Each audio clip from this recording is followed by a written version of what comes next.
My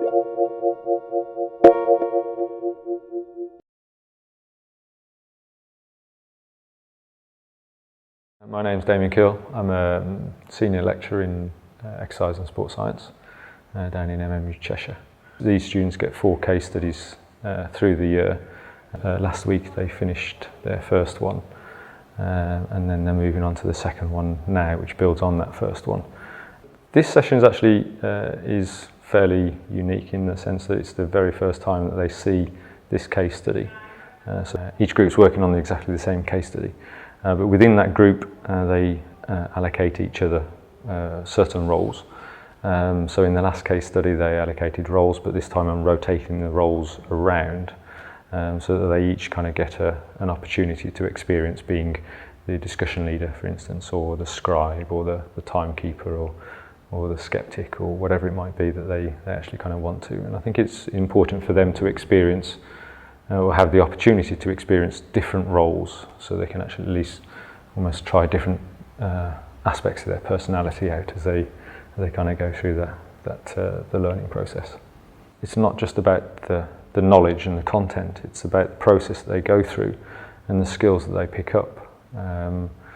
And every single week they'll go through a self and a peer assessment. So I've put together some Google spreadsheets for each of the groups, and then every week, retrospectively, they'll do a self-assessment, but then also they'll have a peer assessment, an open peer assessment, so they'll sit there and have a conversation about how they performed in that week, and whether there's anything they can actually improve on.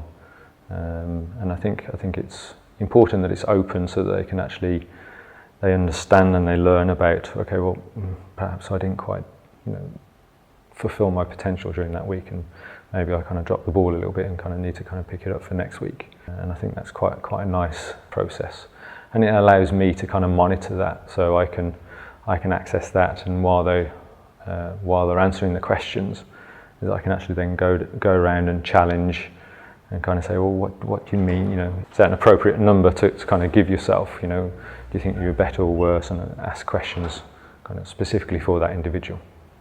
There are actually so many benefits. It must be so boring to sit there and listen to me talk for an hour.